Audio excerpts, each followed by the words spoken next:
How we doing, guys? It's Mr. Striz and I'm checking in. Today's LEQs describe the process of cellular respiration. So we talked about photosynthesis these past 2 days. In the process of photosynthesis where plants use sunlight, water, and then carbon dioxide, and then from there they make glucose, which is sugar, and then oxygen.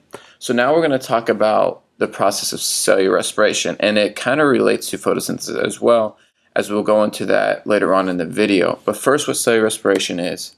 So if you notice this picture here, this is the process of cellular respiration. So what happens is it's a process of glucose being broken down into carbon dioxide, water, and ATP, or energy. So remember, we talked about glucose being sugar. So what happens is glucose, you got glucose, and then oxygen, they go into the reaction. And then out of the reaction is water, ATP, and carbon dioxide. So think about it that way. We breathe out carbon dioxide. So that's one of the byproducts of cellular respiration. Respiration, remember, is just breathing. ATP, we talked about ATP being that energy source. So that's the energy we need to carry out life's activities. So going into cellular respiration, once again, it's the process of glucose being broken down into carbon dioxide, water, and ATP. And then there's an animation I'll show you here in this next part to show you what's happening within the cell during cellular respiration. This mountain biker heads up the trail. The breakfast he ate this morning is being burnt to power his bike ride. His breathing rate increases as his leg muscles demand more oxygen to burn more fuel. Let's zoom down to where this fuel is burned, our cells. Here, the blood vessel on the left delivers fuel and oxygen to a single muscle cell. In cellular respiration, energy and fuel is converted to ATP, shown here as starbursts. Most ATP is made in the cell's mitochondria. ATP powers the work of the cell, such as contraction.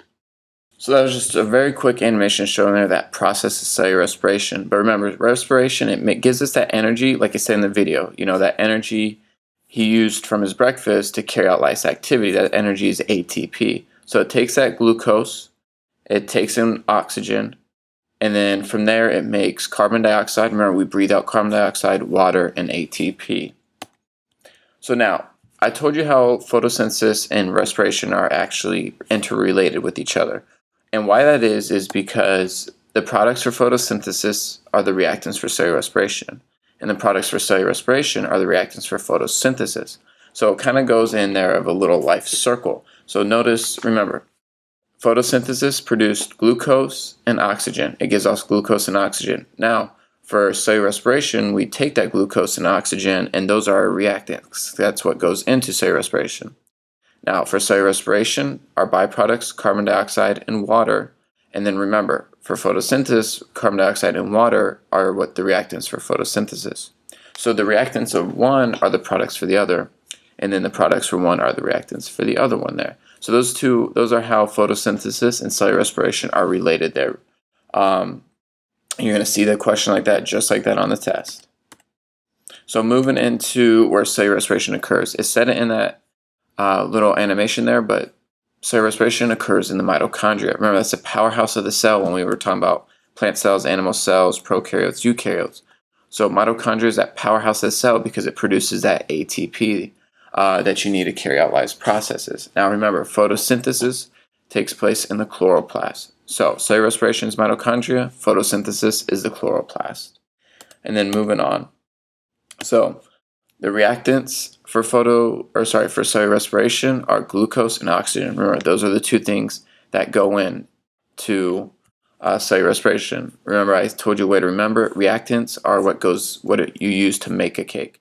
So that the egg, the yolk, the batter, all that are the reactants that go in. And then the products, what the cake itself, what is actually made, well, for cellular respiration, it's carbon dioxide, water, and ATP. So glucose, oxygen go in to the mitochondria. Out comes carbon dioxide that we breathe out, ATP, energy that we use to carry out life's processes, and then water as well. Now, we talked about photosynthesis where energy is stored. Now with cellular respiration, energy is released during cellular respiration because ATP is made. So that energy is released. So for example, in that animation, that guy can ride his bike. So that ATP is that energy currency that we use to do all the things we need throughout life.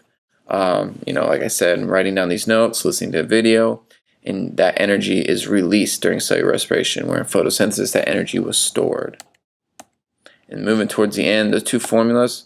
All right, the chemical formula. Once again, you got to know the chemical and word formula. So the chemical formula for cellular respiration, C6H12O6 plus O2, and that makes CO2 plus H2O plus ATP. Now remember, this was just the product of photosynthesis, now it's the reactant. This was the reactant of photosynthesis, and now it's a product. So all that's saying is glucose plus oxygen makes carbon dioxide, water, and ATP. And you have it right here in the word formula. So glucose plus oxygen makes carbon dioxide, water, and ATP.